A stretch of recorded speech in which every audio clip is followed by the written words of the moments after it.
If you want to drastically improve your business, learn proven growth strategies, and generate sustained results for your organization, you've come to the right place. Welcome to the Innovation Junkies podcast.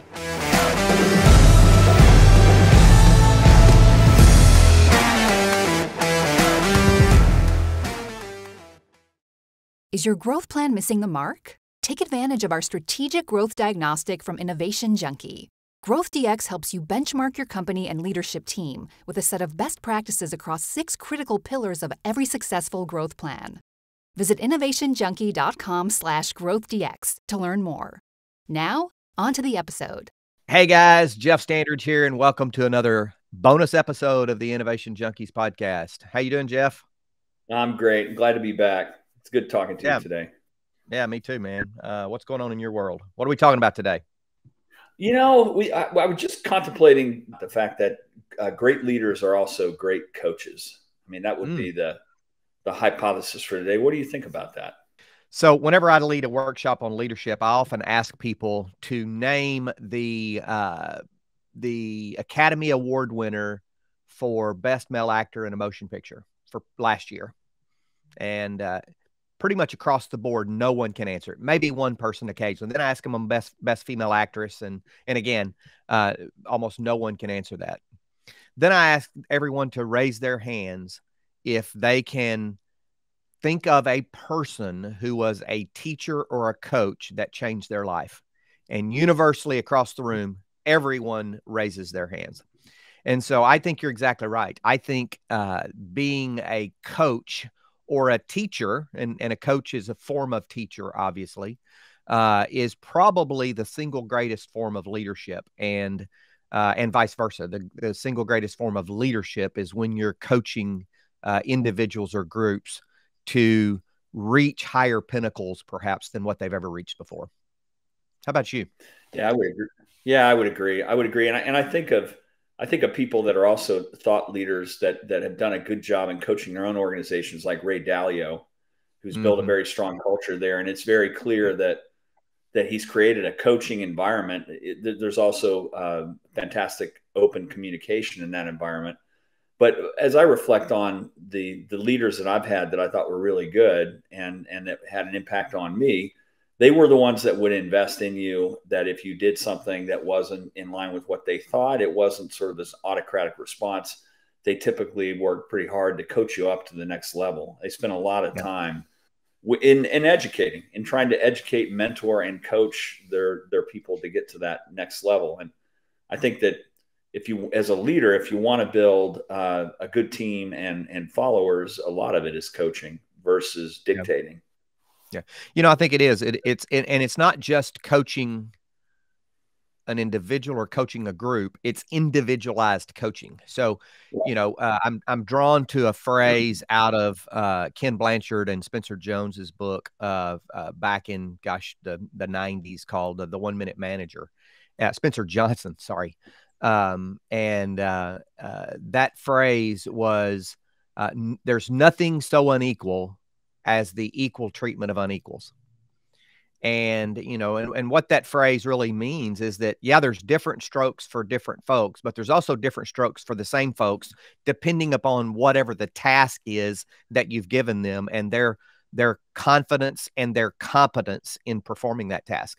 So I might be delegating to an employee or to someone who works with me or for me in one set of responsibilities, but I might be directing them and coaching them in another set of responsibilities, because the task, there's risks surrounding the tasks, or maybe there's a lack of competence or confidence on the part of the person performing the task. And so good coaches and good leaders know how to individualize their coaching based upon the needs of the individual and the circumstances in which that individual is performing. How do you think leaders can become better at that coaching capability, that set of coaching tasks? How can they accumulate those skills in their career? You know, I think one way is by looking to emulate those folks that have been great coaches to them. You know, I think of a person in my career who who put me in situations where I was probably not the most comfortable, and expected me to perform in that regard, but then also was there to help me through that particular situation. Whether it was sending me to Europe and saying, "Hey, we want you to go integrate, 27 different acquisitions in 7 countries, and we want you to be the person kind of leading that initiative." Well, I'd never done that before, but she was there, a phone call away, because I was halfway across the world or around the world. She was a phone call away and was able to provide me with the coaching that I needed. And so I've sought to think about who are the most influential coaches in my life and what were the things that they did that had an impact on me. And then how can I build those practices in my own way into my own leadership of others? How about you? Yeah, I mean, it's really important. I was just reflecting on that. It is, you think about sometimes as you're trying to develop people, you can ruin a great individual contributor by elevating them to a leadership or a managerial position without helping them develop the skills. And I think coaching is one of them that will give them the opportunity to succeed. And it's tough to make that. And you see it all the time in sports. Some of the great players and some average players can make that transition to being a coach and a leader, and some can't, just because it's something that I think you have to invest time in, and you have to really work on it, because it's different than being the star. A good coach and a good leader in many instances is behind the scenes in some ways, so that their people can be elevated and the ones that are in the spotlight.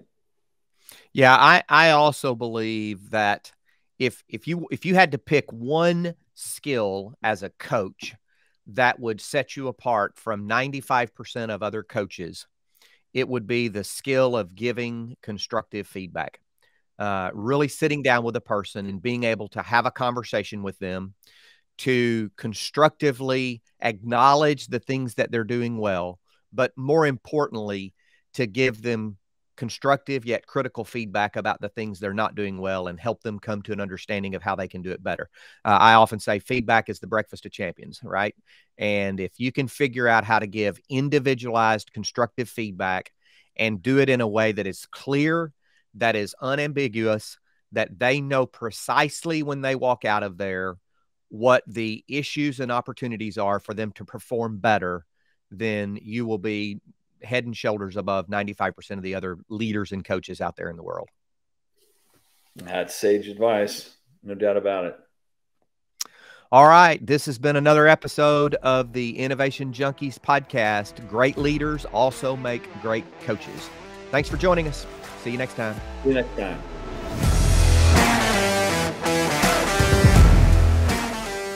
Feedback from listeners like you helps us create outstanding content.